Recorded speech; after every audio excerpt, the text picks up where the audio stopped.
Science, ادب، فلسفہ یہ سب جبریت کی طرف لاتے ہیں، اور ہمارے جو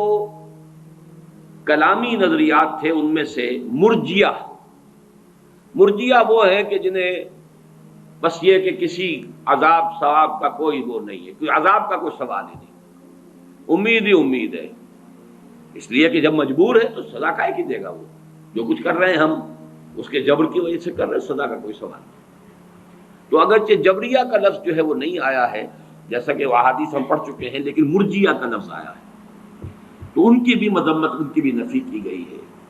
اب ان دونوں کے بین اہل سنت کا معتدل موقف کیا ہے، یہ آج الفاظ میں معین یہاں آپ کے سامنے لکھا ہوا ہے۔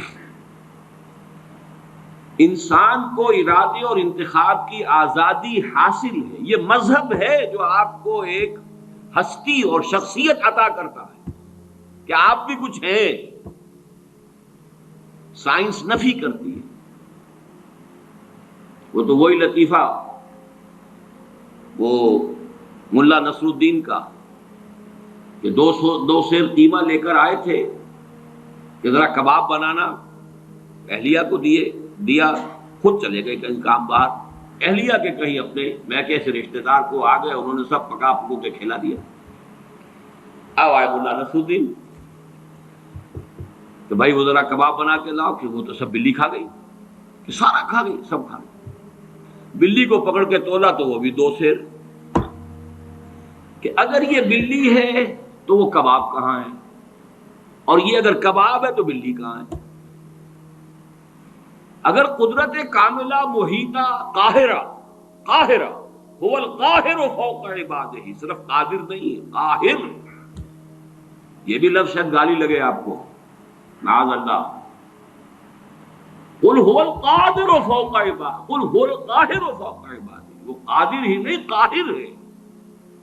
اللہ کی ہستی قاہر، اس کے ساتھ کہاں رہ جائے گا ارادہ؟ تو واقعہ یہ ہے کہ مذہب اس بات کرتا ہے نہیں، تم ہو، تمہارا ایک وجود ہے، تمہارا ایک آزادی ہے، چوائس ہے، تمہارا اپنا انتخاب ہے، تمہارا اپنا اختیار ہے، کتنا ہی کم ہو ہے،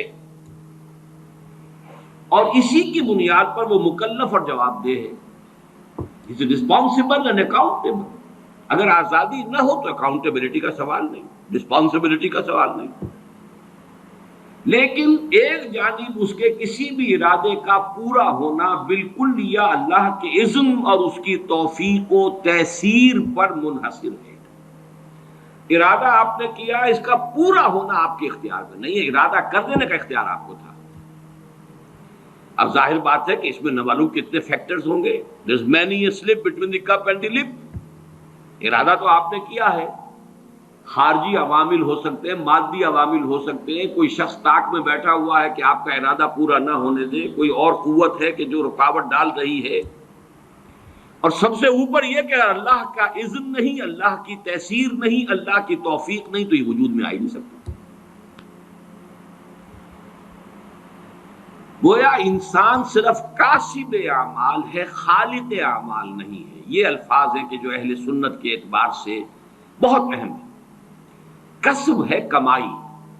میں نے نیکی کا ارادہ کیا، بس میری کمائی ہو گئی۔ اب نیکی کا یہ ارادہ پورا ہو، یہ اللہ کے اذن پر، تیسیر پر، تائید پر، توفیق پر، حالات کی موافقت پر، عناصر کی موافقت پر، اور یہ عناصر یہ بھی اللہ کے قبضہ قدرت میں دار و مدار اس پر ہے۔ تو اعمال کا خلق ہونا،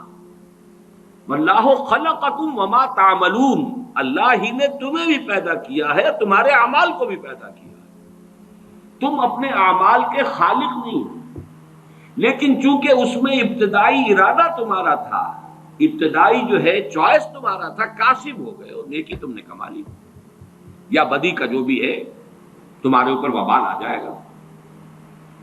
اور دوسری جانب انسان کے کسب کی جولان گاہ اس کی خلقت اور جبلت اور تعلیم و تربیت سے وجود میں آنے والے شاکلہ کے دائرے میں محدود ہے، یعنی آپ نے چوائس بھی کیا، اللہ کا اذن بھی آ گیا، اس سب کے باوجود اللہ نے آپ کے گرد جو ایک شاکلہ بنا رکھا ہے، آپ اس سے نہیں نکل سکیں گے،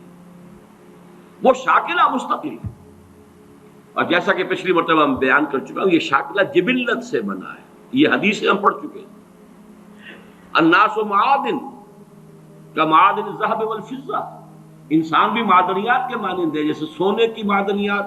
سونے کی اور ہے، صاف کریں گے سونا بنے گا، اور چاندی کی معدنیات ہے، کتنا ہی صاف کر لے سونا تو نہیں بنے گا، چاندی بنے گی۔ اس اعتبار سے انسانوں کی بھی خلقت، یہ جس کو فارسی میں سرشت کہیں گے